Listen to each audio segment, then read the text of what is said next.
Fala pessoal, tudo bem com vocês? Mais uma quarta técnica aqui e hoje a gente vai falar sobre a nossa capacidade de poupança, ainda dentro da linha do planejamento financeiro pessoal. Lembrando que a gente está seguindo todas as orientações e a referência super bem recomendada aqui da série top de livros da CVM, né? Falando sobre planejamento financeiro pessoal. Então, se vocês quiserem acompanhar mais profundamente, em maiores detalhes, basta acessar o link que eu deixei num dos vídeos anteriores aí, no primeiro vídeo, e vocês conseguem acompanhar e ler toda essa referência, tá?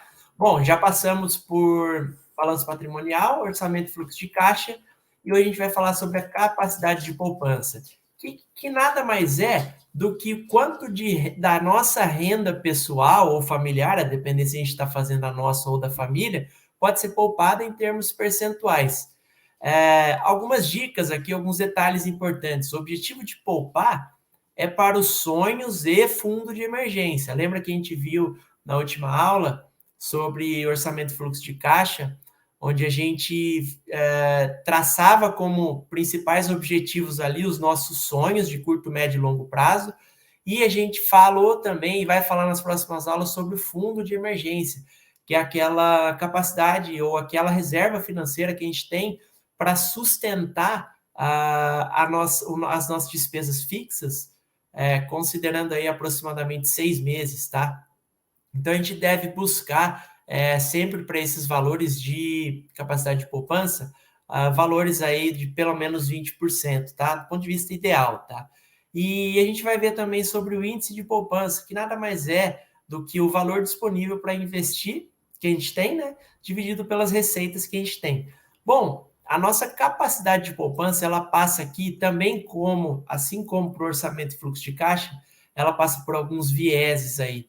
E, resumidamente, eu vou tratar um pouquinho de cada um deles, dando uma leitura com vocês do livro da série Top, mas, em resumo, o que é o viés do status quo? É de que tudo vai se manter naquela mesmice que a gente costuma não rever, né? Então, vou dar um exemplo que até no livro ele traz.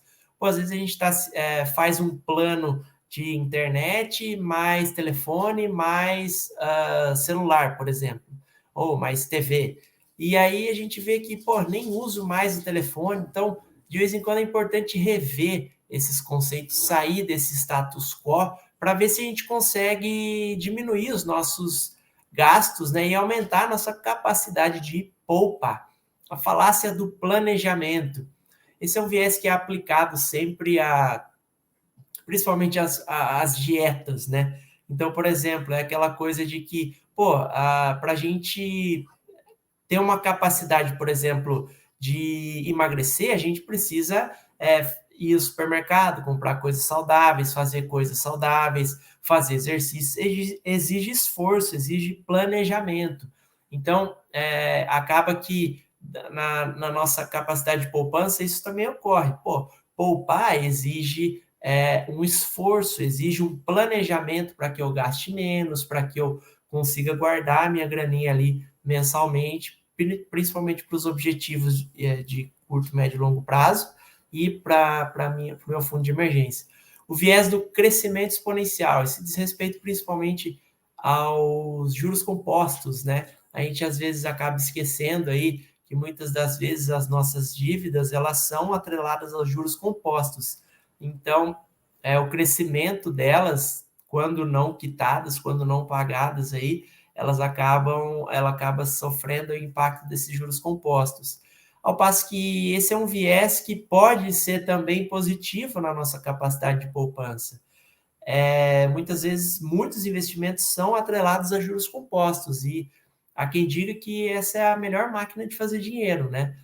Juros compostos rendem mais mais dinheiro, maior capacidade de poupança, rendendo a mais juros compostos, e é uma bola de neve positiva aí, né? Bom, existe também o viés do otimismo, aquele do tipo assim, vai dar tudo certo, eu não preciso poupar agora, lá na frente alguma coisa vai acontecer aí, vai dar tudo certo, vai surgir um dinheiro do nada aí, eu vou conseguir pagar as minhas contas, então eu não preciso poupar.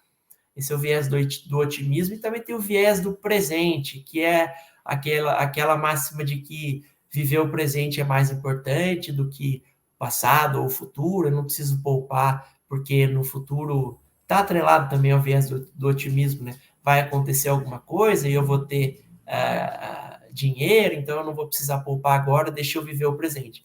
E a gente sabe que muitas das vezes isso não é verdade, né? Bom, então para a gente passar um pouco sobre esses vieses, né, atrelados aí à capacidade de poupança, o livro traz algumas ideias de como contornar esses vieses, né? Então, do status quo, é tentar estabelecer objetivos relacionados ao dinheiro poupado que deem um horizonte temporal. Então, por exemplo, eu vou poupar tanto agora para que lá na frente eu possa pagar a educação dos meus filhos, ou que eu possa ter uma aposentadoria mais tranquila, ou que eu possa comprar um carro eventualmente, é reavaliar se aquilo que eu estou utilizando hoje é de fato útil, como o exemplo que eu dei da telefonia, da TV a cabo, se eu utilizo tudo isso, esse tipo de assinatura, né? Eu vou me ater aos dois aqui, primeiros de cada viés, mas vocês podem ler com mais calma depois, tá? Falácia do planejamento. Então, como que eu evito essa falácia do planejamento?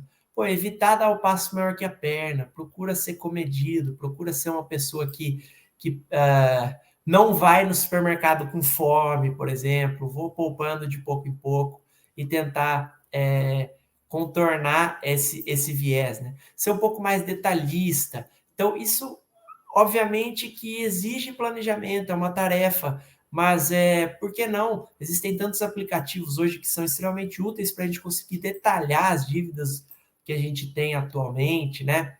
Vamos lá, viés do crescimento exponencial. Para evitar esse viés, é recomendável compreender os benefícios de começar a poupar mais cedo possível.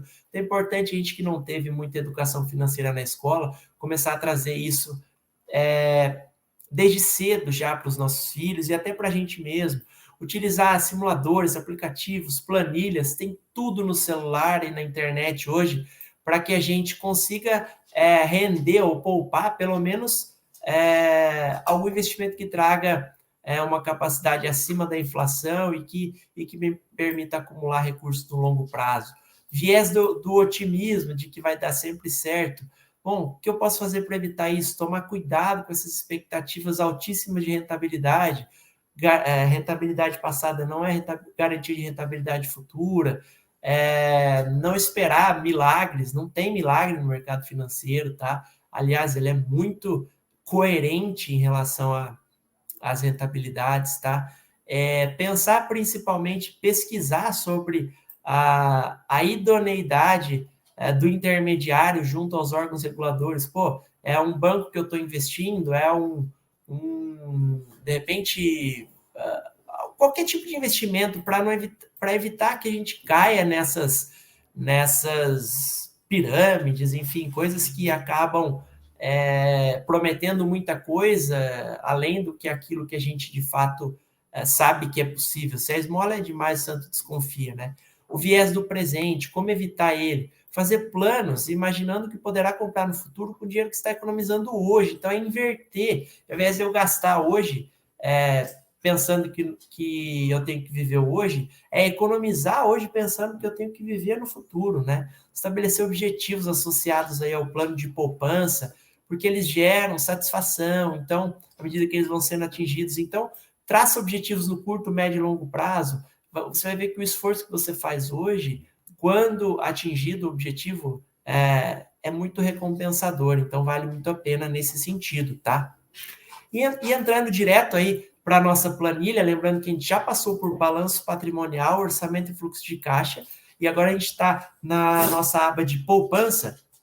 Ele traz até um exemplo aqui, né? Carolina tem uma renda líquida de R$ 14.500 e consegue investir R$ 1.500 todos os meses. Quanto é que é o seu índice de poupança que a gente falou lá na apresentação que ia calcular? É 10,34. Por quê? É só eu dividir o que ela consegue poupar pela renda líquida dela, ou seja, não é renda bruta já descontando impostos, vezes 100, para ter em percentual, ela tem aí um índice de poupança de 10,34%.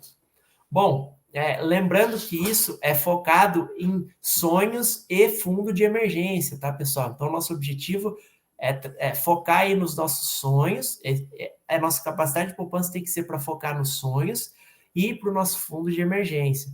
Então, traz aqui um exemplo, poupar R$ 400 por mês durante os próximos 24 meses, percebam, eu tenho uma meta financeira, uma meta temporal e uma meta material, né? Para criar a reserva financeira, que será o fundo de emergência da família, e para cumprir essa meta, serão necessárias aí reduzir as despesas de alimentação, por exemplo, fora de casa. Pô, ao invés de comer um iFood aí, de comer um aplicativo, de pedir por um aplicativo de comida, ou enfim, por eu ir em determinado local para comer fora de casa aí, eu vou poupar, então, vou fazer um macarrão em casa, vamos tentar curtir de uma outra maneira e poupar essa grana.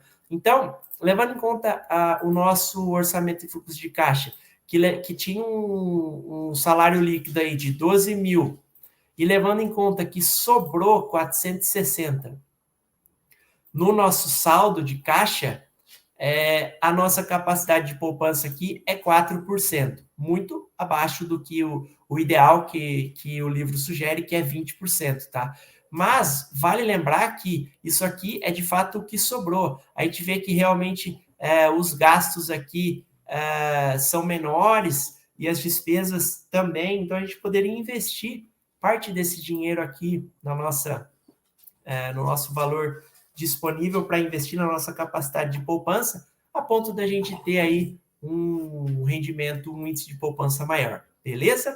A gente se vê na próxima quarta técnica. Um abraço a todos.